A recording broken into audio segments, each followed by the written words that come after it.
Hello, and thanks for getting involved in modernrock.ca. My name is John, and this is a conversation with Chokecherry. These three out of San Francisco are seriously flipping talented. The Messy Star EP, and that's what this is all about, the conversation. We'll go track by track through the five of them. Me sharing some thought process, them returning some words and whatnots, and just basically dissecting this incredible creation. And a massive thank you to Fearless Records, my friends over there, once again supplying me with the chance to converse with a seriously flipping talented band. I thought it was just going to be Izzy and Scarlett, but then in walks Arbery into the San Francisco garage, or garage, where it all started, with some noodles. Get involved in the chat, Arbery. We're going to talk about how brilliant you are too. So here's a conversation with Chokecherry about Messy Star. I should also say, because we had 20 minutes in the middle of a massive press junket day for them, it seems like we're talking pretty fast for the first 5 minutes. Then we find our groove and realize, okay, we haven't got to talk like fucking Jive Bunny over here. Hey, John. I'm Scarlett. Nice to meet you. Yeah, lovely to meet you, Scarlett. And Izzy, darling. Yeah, there we go. Awesome. Hi. Izzy's getting it sorted out. I honestly thought I had a waiting room, so I was just listening to Afterglow and then had to quickly mute it so you didn't get your fucking ears blasted by your own brilliance. Oh my god. Wait. With the British accent, that was a very sweet compliment. Thank you. Thank you so much. No, it's just, look, number one, we got to make sure that I'm on Vancouver Island in Canada. I've been here for 15 years. But I better start the timer because I know that you're doing press after press after press now. So we got 20 minutes. We are, but it's awesome. Your apartment, your house, it's gorgeous. That's such a cool setup. This is thanks to my partner Jody. She has a 70s vibe aesthetic, and I just exist in it. I'll make that very clear.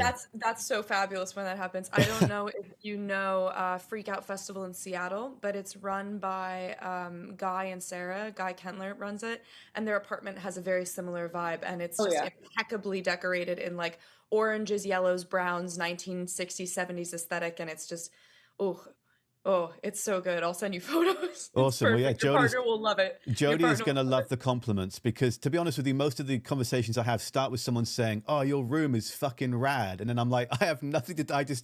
My desk is in this corner. The rest is her creation." She sounds great. That's awesome. No, she is wonderful. So, okay, well, basically, what I'm thinking here is, if I know we've got 20 minutes. And I want to go through track by track on the Messy Star EP that is absolutely fucking brilliant. It's outstanding, guys.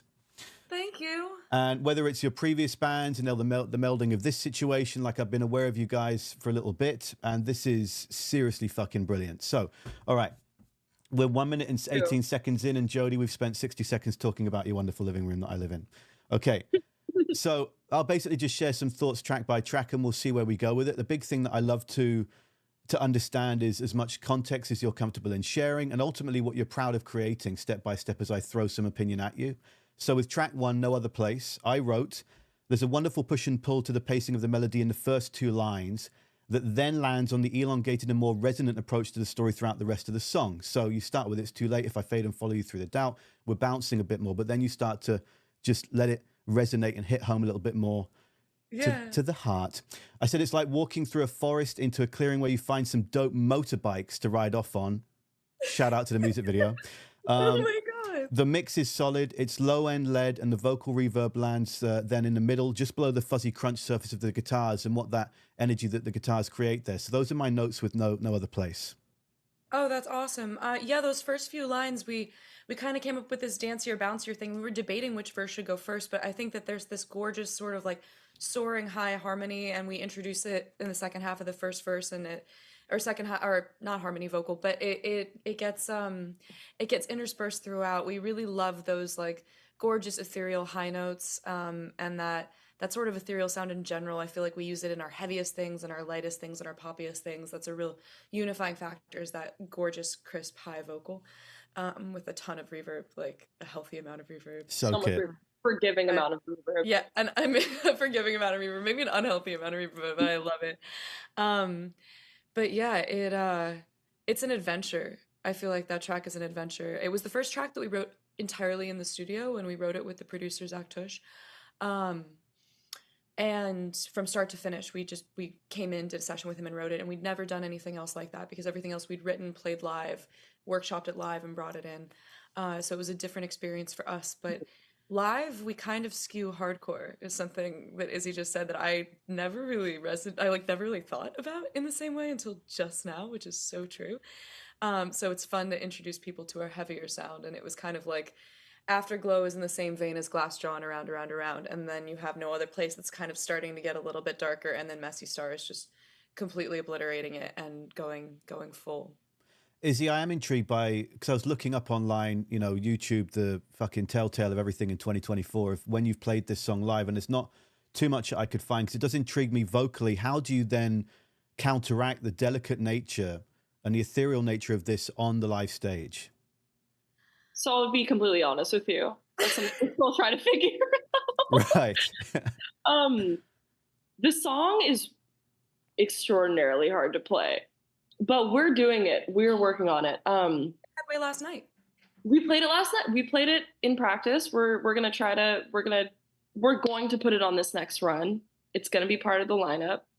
But yeah, there's like this interesting thing happening with the vocals and the guitar, because the guitar has this movement to it that vocally, like, it sits in a very like interesting place where, like, I don't really know how to describe it, like someone who knows like music theory. Scarlett's better at that. But yeah, there's like a lot of interesting things happening that happened in the studio that we are trying to hack live. And I think it's a really cool challenge because it kind of makes your brain like think of it mathematically. As far as tonally, I play out of a Vox. We're bringing our friend Jack on tour as second guitar. We'd actually played as a trio for a very long time. So we just started playing with a second guitarist in May, and we're able to like really capture a lot of those tones. Sorry, did that answer your question? Absolutely, it did. No, it doesn't. It doesn't. Just let the stream of consciousness flow. That's fine. And I was wondering, like, if you would. I mean, Aubrey is just outstanding behind that kit. That's a whole other thing we'll get to in a bit. But thank you, Aubrey. Shouts out. Massive shout out, like, because I play drums and have played drums in bands, but haven't for a while due to pandemic and then other things and life changes. Yeah. But when you find someone that hits the skins as particular as that, and ultimately complements your creation so well, like Aubrey's not trying to overextend, and that's something that is such a fine line with that and everything. Just anyway, but I'm sure we'll get a chat with that next further on down the line with Aubrey. But with regard Actually, to, I could grab him right now. I think he just came back. We'll pull him in the garage. Yeah. All right, I'm gonna go open the garage door. Okay, well, we'll move on to Afterglow then, hit me Scarlett. with another. Oh, perfect, because Afterglow is my baby.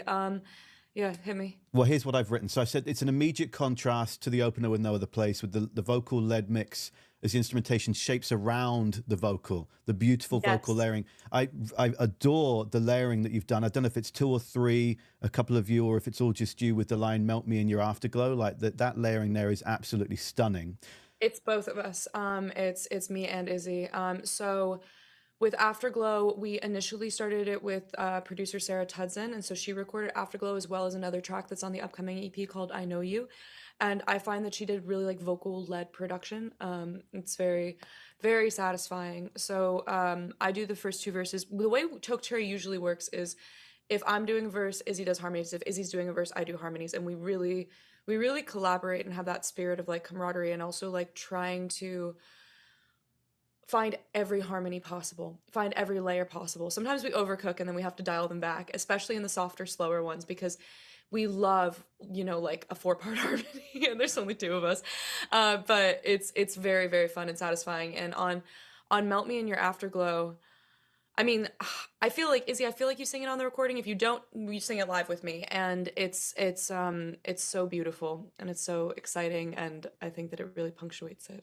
That's exactly that, because the punctuation, when you use something sparingly, it leaves the audience wanting more, right? And that's the only time in the entire song that you layer it like that.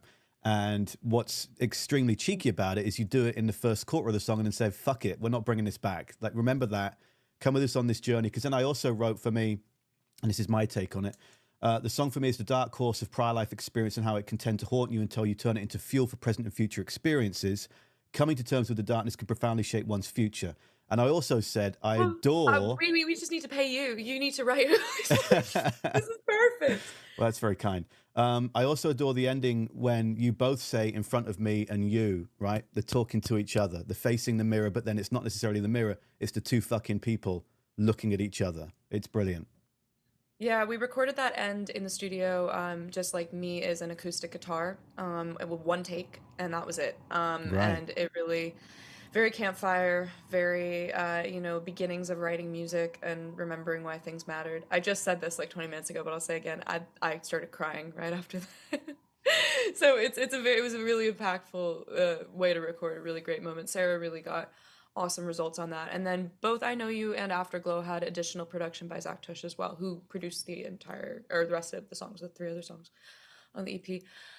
I'm talking so fast, I'm sorry. No, I know, and I started with that too, because usually my trick with interviews, guys, is I try and get the last one of the day, because I know that I listen to things 30, 40 times and go deep on them. But because we're wedged in the middle of what is like a week-long extravaganza of press junket, it's non-stop. So this is basically one of those conversations where it sounds like we've added an extra 100% speed to it. It's like borderline helium, but at the same time, it's almost in real time.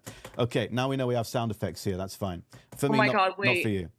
Now we're going to spend the rest of the interview trying to figure out what other sound effects you have. You can do. Yeah, well, we're going to speak about...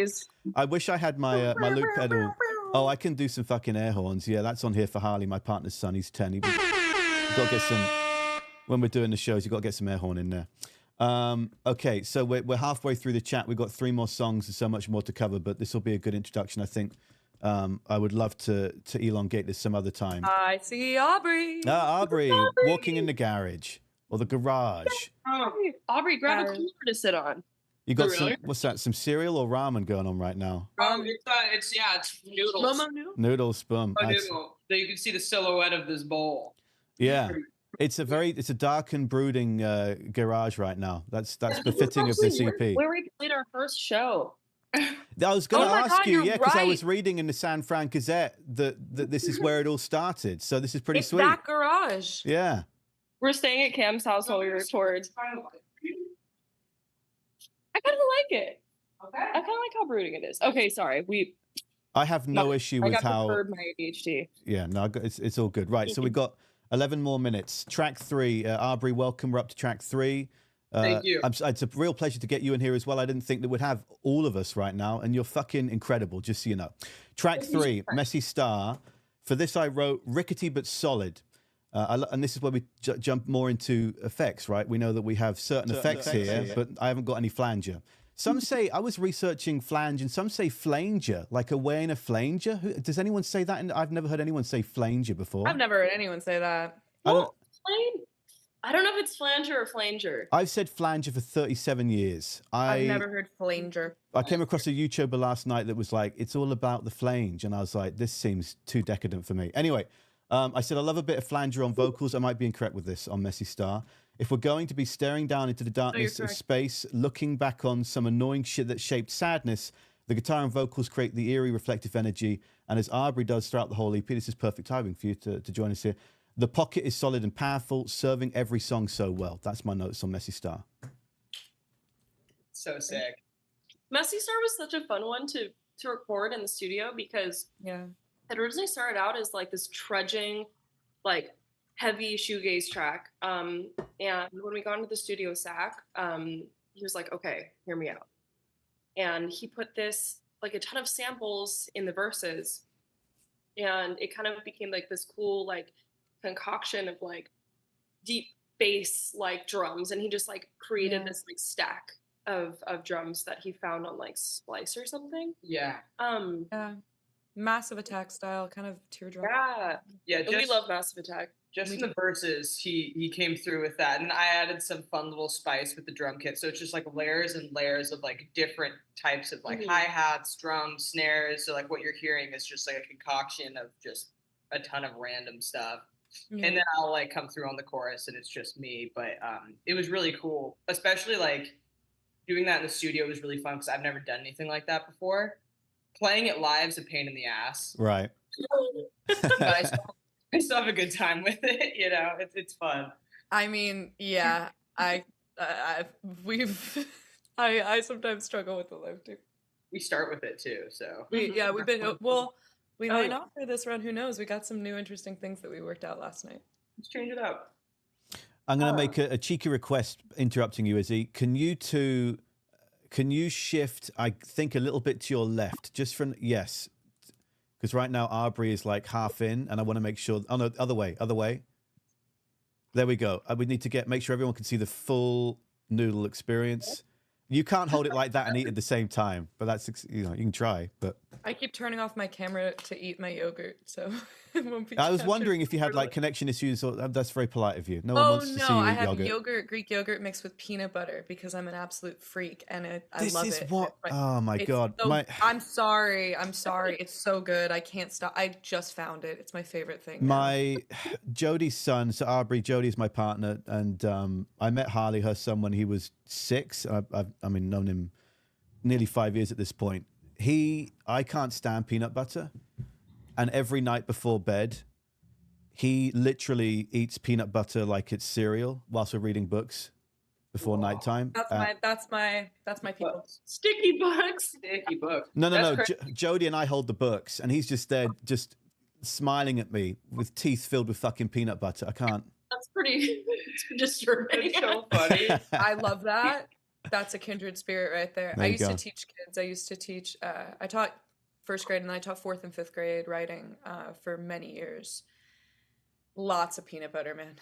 Yeah. Lots of peanut butter tea. Lots of peanut butter. Until you get that kid that's allergic, and that note goes out to all the parents, and it's like, oh, so now we have to have more peanut butter at bedtime. That's this year.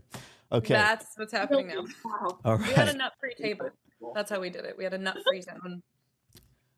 Right. We've got about 5 minutes before I don't hold up your next sorry. conversation. Say it. Don't be sorry. No, look, this is where the true connections are made in talking about peanut butter. That's right. Let's just take a minute. But it's the glue that holds us all together. It's certainly gluey. That's for sure. All right. I'll just take a minute to just process that. Thank you, peanut butter, for existing. Are we up to track 4? Yes, I know you.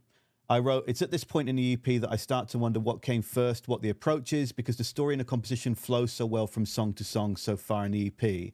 The move up tempo and salute to your love of heavier genres just after the 3-minute mark to then slow and ease back into the extra is so fucking cool. But I want to go back to the start of that thought process, which is, thank you, which is,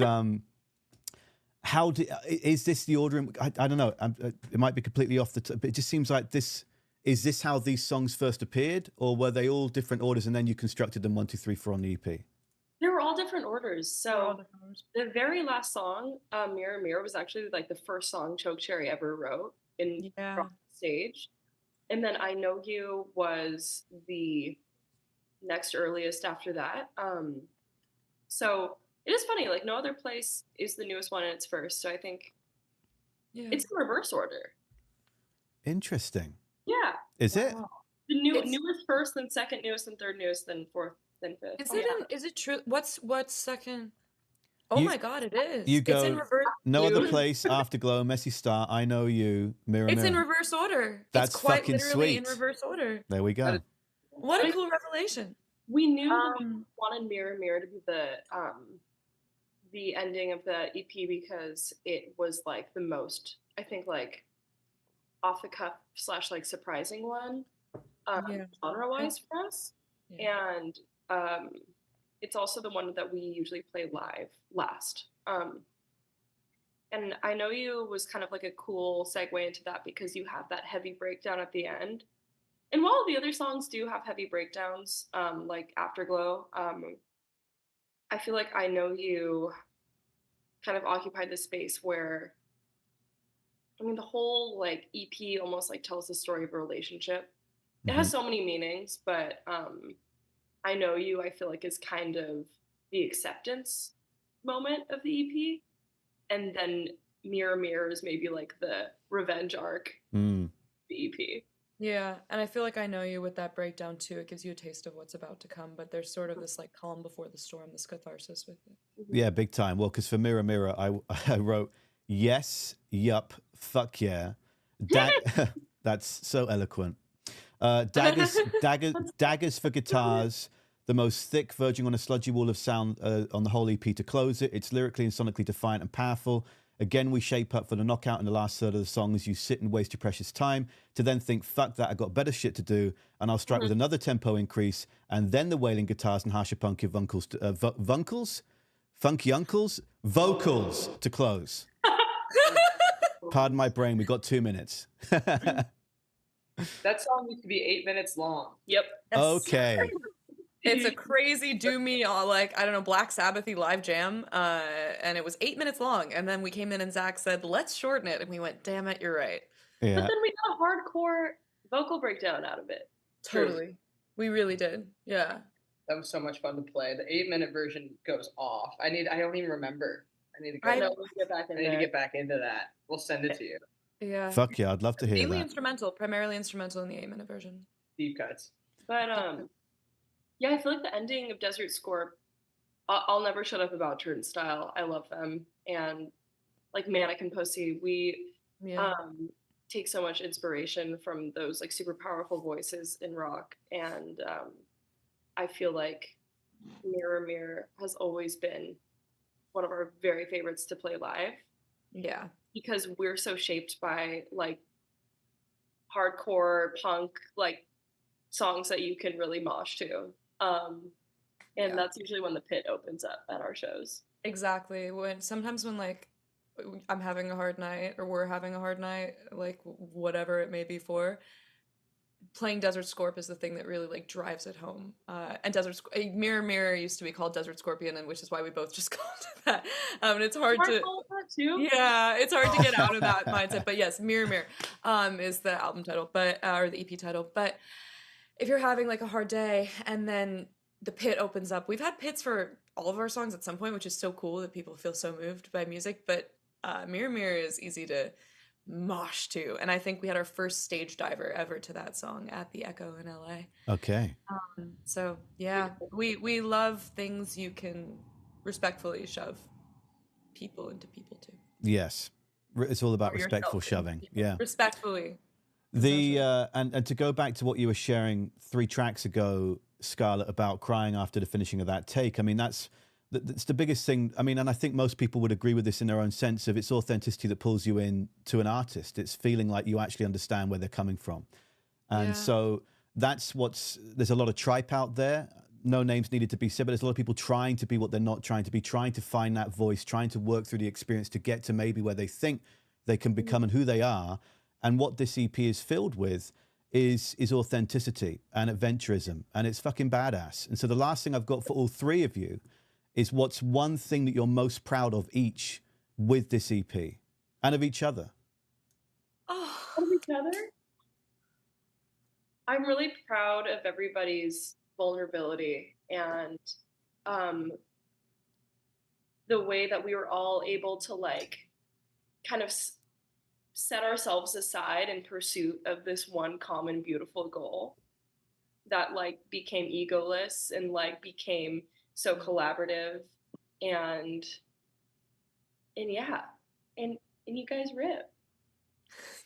That's really nice. I was gonna say that I am very proud of both of you because I've seen you grow a lot because I've known you guys for so long in the music scene, and it's really impressive to see how much both of you have grown as musicians and just really like conquered what you do, and you're still getting better as well, which is really impressive, and I hope I am as well. And I am very proud of this EP because of the variety. We like variety. We like variety. I love variety. We have a lot of things. There's my condensed answer. I'm really proud of y'all for always like showing up and like being present and bringing every ounce of yourself to the music and to what we do, because what we do is like the most rewarding thing in the world, but it's really demanding. And we've been like chasing it and running after it, and like I take so much inspiration from watching both of you, the way that you are as people, the way that you are as musicians, like the way that you approach life. And I don't think that the music could come out of any other formation of people. Like it happens the way it is because we're all together. And I'm gonna start crying. And it's question. It's like really it's really powerful, and like Aubrey said, we've all known each other for a minute through the scene, through one way or another. Everyone loves to harp on the Hinge story because me and Izzy met on Hinge, which is true, but we also already followed each other on IG. We knew each other through the music world. We'd seen each other play. Aubrey and I had seen each other play, and like Aubrey drummed for every project in the city. We drummed for like 6 bands at one quite time. literally 6 bands at once. He was drumming for at one point. It's the SF drummer, blessing or curse, depends on who you ask. But he was the go-to. He was the gold standard, you know. And like then we got him. But I think that it's so powerful and it's so beautiful to watch everything that's happened this way, and it wouldn't happen without the artistry and the dedication and the like hearts of the people. Awesome. I wasn't going to mention the Hinge thing because we know it's just clickbait, right? That's all it is. Thank you. I mean, it's true though. It's true. It's true, but that's also. Let's not give it any further space. Also, we're running late. You've got to get to your next conversation. But in a nutshell, I didn't think we'd get you, Aubrey. So thank Aubrey. I've got to be clear that I didn't want to interrupt because we've got a short amount of time. But you are like sort of half in this visually. So know that number one, no one saw you drop any of those noodles on the floor. Number two, until you leaned in and hugged each other and embraced. I was presuming you dropped some on the floor, but I think you kind of confirmed it just then that you did. That's great. I actually caught them. Okay. All right. Perfect. We're all good. But just in case you watch this back and go, motherfucker didn't even put me in this thing. Why did I come in the garage, man? Don't even worry about it. You know, I like staying, you know. In the middle of the interview, we'll animate a visual of the guitar door, garage door opening, and Aubrey with several plates of noodles. And I'll Photoshop Aubrey with noodles, and I'll just put a little PNG just on your hoodie there instead of sorry, Izzy, but we're going to replace the artwork. Okay, right. Thank you so much. So basically, I run something called modernrock.ca. That's where you'll find me, and that's where I'll tag you in the next few weeks or so. And just thank you so much for your time. I look forward to doing this again sometime and sort of fleshing it out a little bit more because I knew you guys would be awesome, and it's proved it in just 24 minutes. So thank you. Thank you, John, Kate. you're the Awesome. best. This has been so much fun. Thank you so much. It was so nice meeting you. What's your name? I'm John. Nice to meet you. Yes, Aubrey. Thank you so much, John. We really appreciate it. This is awesome. We'd love to talk to you again. Awesome. Have a great rest of your day and good luck. And congratulations again on Messy Star EP. Thank you so much, John. We'll see Album you soon. out next year. Yeah. Woo! Boy. Thank you. How flippin' wonderful are those three? If you've not even listened to this EP yet, and you've just stumbled into this going, oh, it seems like a good conversation, listen to it. The Messy Star EP is incredible. If you want to get involved in more things, modernrock.ca, go to the website. Consider signing up and support me via Patreon, knowing that pretty much every single penny I earn through Patreon is donated back to the mental health of my subscribers and to independent bands around the world that galvanize my soul. Over $40,000 in the last 4 years has been raised by my supporters, and $38,000 has gone out. The rest has covered the bills. That's probably 36. Music licensing's been about 3-4 grand the last 4 years. Anyway, you can find out more at modernrock.ca. And there's other conversations in this new season of A Conversation With. I've spoken with Dead Poet Society, Kid Capici, Trash Boat, to name but 3 of many. Thank you so much for your time. And whatever you're doing with the rest of this day, and as always, please look after yourself. And I hope there's some fun and smiles involved in the rest of the day as well, because we've got to cherish that positive. For now, bye-bye.